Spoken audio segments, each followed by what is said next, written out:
The Story of Civilization, Part 2.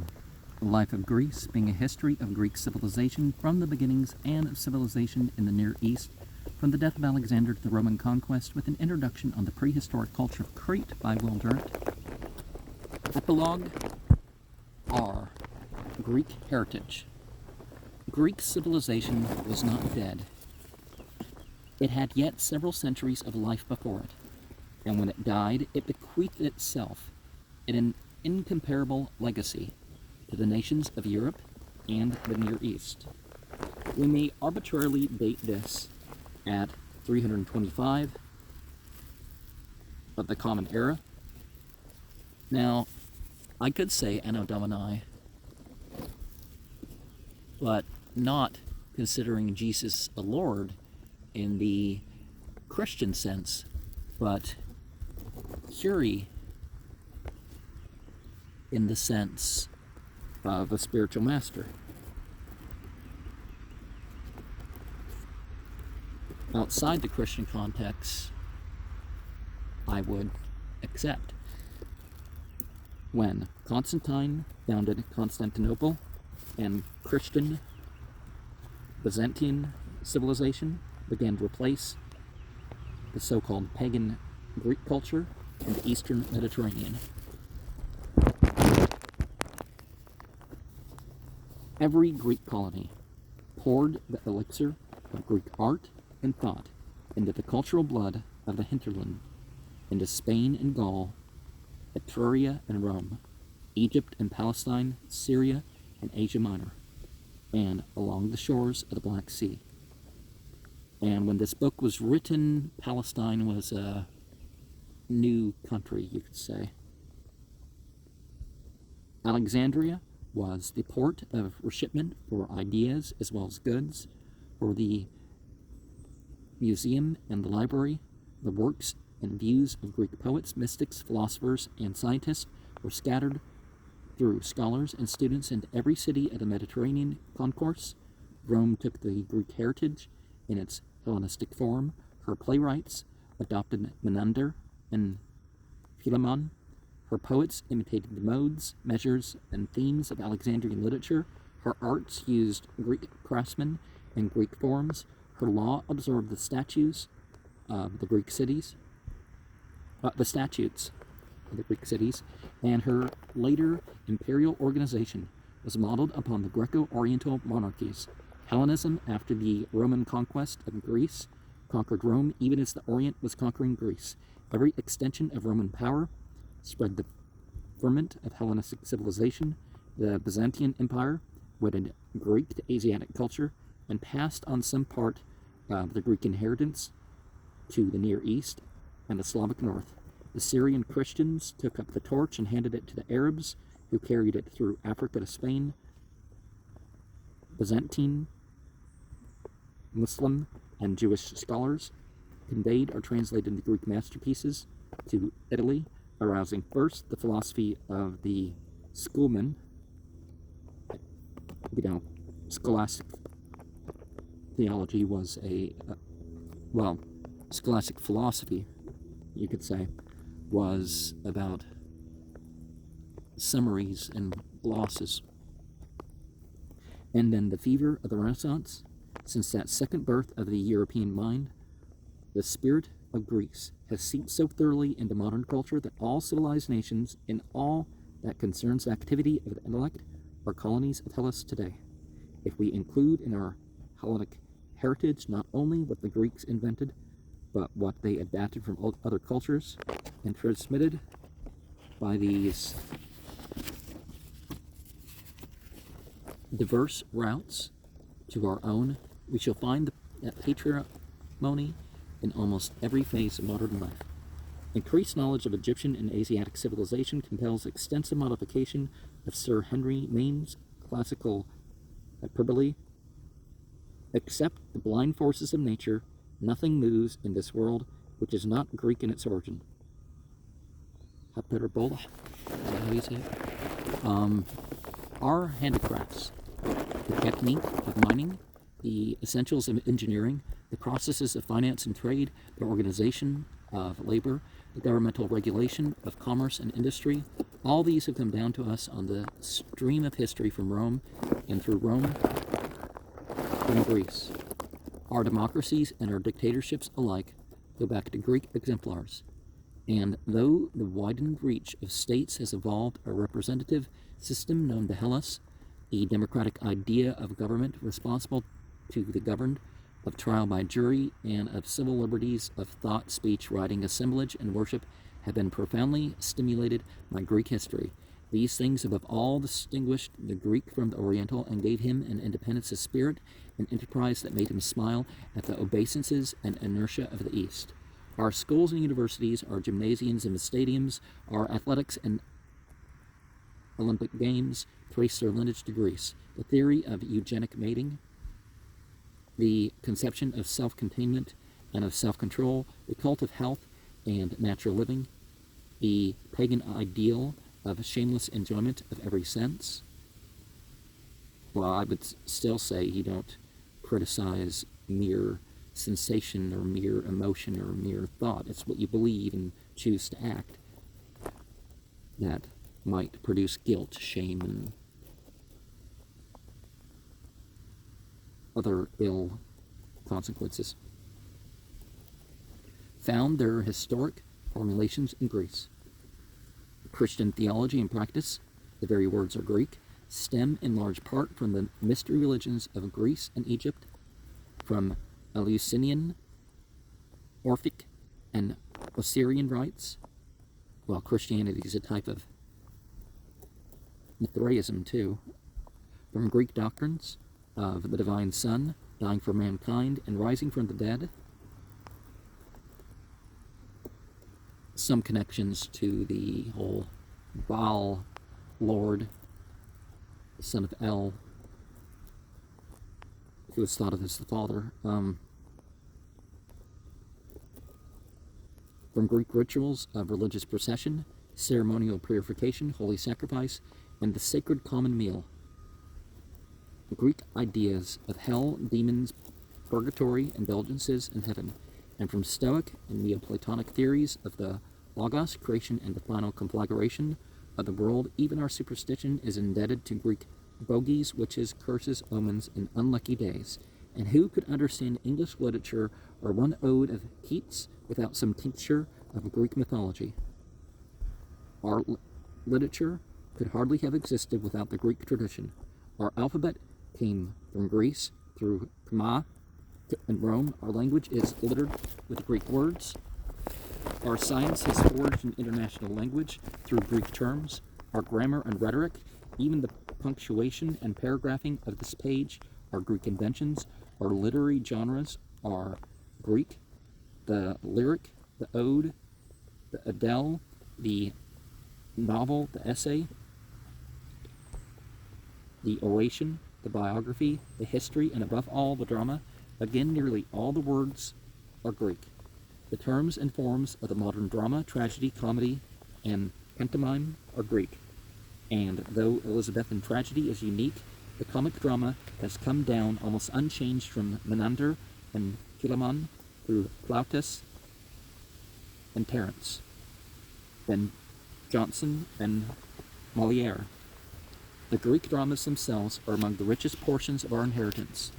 Nothing else in Greece seems so foreign to us as its music, and yet modern music, until its return to Africa and the Orient, was derived from medieval chants and dances, and these went back in part to Greece.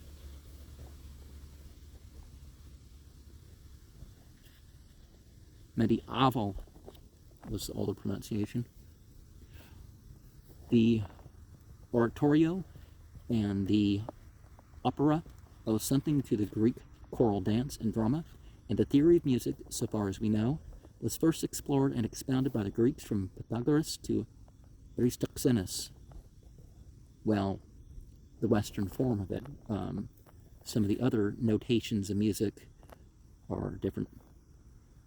Our debt is least in painting, but in the art of fresco, a direct line can be traced from Polygnotus through Alexandria and Pompeii, Giotto and Michelangelo to the resting murals of our own day. Now, a lot of the base 7 stuff, like the musical modes and stuff like that, you actually can trace it to the Yazidi.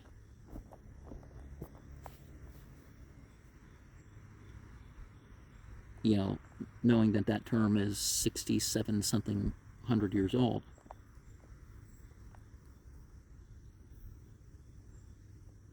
The forms and much of the technique in modern sculpture are still Greek, for upon no other art has the Hellenic genius stamped itself so despotically. We are now only freeing ourselves from the fascination of Greek architecture. Every city in Europe and America has some temple of commerce or finance whose form or columnar facade came from the shrines of what were considered to be Greek gods and goddesses. We miss in Greek art the study of character and the portrayal of the soul, and its infatuation with physical beauty and health leaves it less mature than the masculine statuary of Egypt or the profound painting of the Chinese. But the lessons of moderation, purity, and harmony embodied in the sculpture and architecture of the classic age are a precious heirloom for our race. If Greek civilization seems more akin and modern to us now than that of any century before Voltaire, it is because the Hellen loved reason as much as form and boldly sought to explain all nature in nature's terms. The liberation of science from theology and the independent development of scientific research were parts of the heady adventure of the Greek mind. Greek mathematicians laid the foundations of trigonometry and calculus. They began and completed the study of conic sections, and they brought three-dimensional geometry to such relative perfection that it remained as they left it until Descartes and Pascal. Democritus illumined the whole area of physics and chemistry with his atomic theory. In a mere aside and holiday from abstract studies, Archimedes produced enough new mechanisms to place his name at the highest in the records of invention. Aristarchus anticipated and perhaps inspired Copernicus, who knew of Aristarchus's heliocentric hypothesis, for he mentioned it in a paragraph that disappeared from later editions of his book. Well, they probably didn't want non-Christian individuals credited at that age, right? And Hipparchus, through Claudius Ptolemy, constructed a system of astronomy, which is one of the landmarks in cultural history. And a lot of this stuff was even more profound, but our traces of influence to those older cultures wasn't quite so strong. Eratosthenes measured the earth and mapped it. Anaxagoras and Empedocles drew the outlines of a theory of evolution. Aristotle and Theophrastus classified the animal and plant kingdoms, and almost created the sciences of meteorology, zoology, embryology, and botany. Hippocrates freed medicine from mysticism and philosophical theory, and ennobled it with an ethical code. Herophilus and Erasistratus raised anatomy and physiology to a point which, except in Galen, Europe would not reach again until the Renaissance. In the work of these men we breathe the quiet air of reason, always uncertain and unsafe, but cleansed of passion and myth. Perhaps if we had its masterpieces entire, we should rate Greek science as the most signal intellectual achievement of mankind. But the lover of philosophy will only reluctantly yield to science and art the supreme places in our Grecian heritage. Greek science itself was a child of Greek philosophy, of that reckless challenge to legend, that youthful love of inquiry, which for centuries united science and philosophy in one adventurous quest. Never had men examined nature so critically and yet so affectionately. The Greeks did no dishonor to the world in thinking that it was a cosmos of order and therefore amenable to understanding. They invented logic for the same reason that they made perfect statuary, harmony, unity, proportion. Form, in their view, provided both the art of logic and the logic of art. Curious of every fact and every theory, they not only established philosophy as a distinct enterprise of the European mind, but they conceived nearly every system and every hypothesis and left little to be said on any major problem of our life. Realism and nominalism, idealism and materialism, monotheism, pantheism and atheism, feminism and communism, the Kantian critique and the Schopenhauerian despair, the primitivism of Rousseau and the immoralism of Nietzsche, the synthesis of Spencer and the psychoanalysis of Freud. All the dreams and wisdom of philosophy are here in the age and land of its birth. And in Greece, men not only talked of philosophy, they lived it. The sage, rather than the warrior or the saint, was the pinnacle and ideal of Greek life.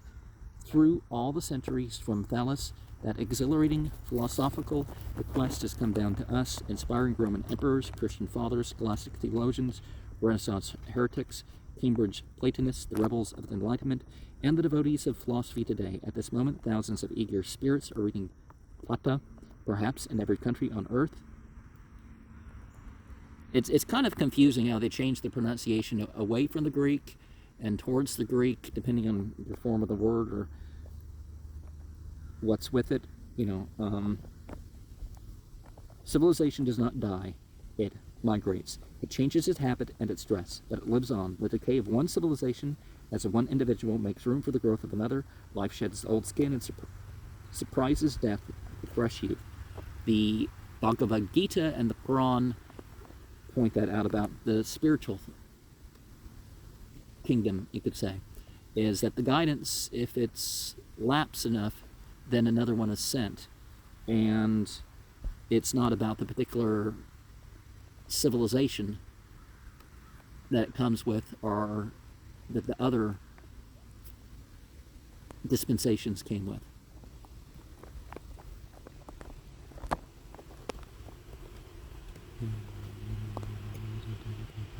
Greek civilization is alive. It moves in every breath of mind that we breathe. So much of it remains that none of us in one lifetime could absorb it all.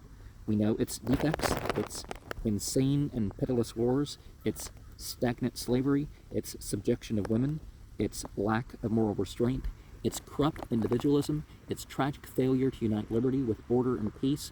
But those who cherish freedom, reason, and beauty will not linger over these blemishes. They will hear behind the turmoil of political history the voices of Solon and Socrates, Plata and Euripides, of Phidias and Praxiteles, of Epicurus and Archimedes. They will be grateful for the existence of such men and will seek their company across alien centuries. They will think of Greece as the bright morning of that Western civilization, with all its kindred faults, is our nourishment and our life. And I feel like I've seen this said before, but to those who have come thus far, thank you for your unseen but ever felt companionship. And yeah.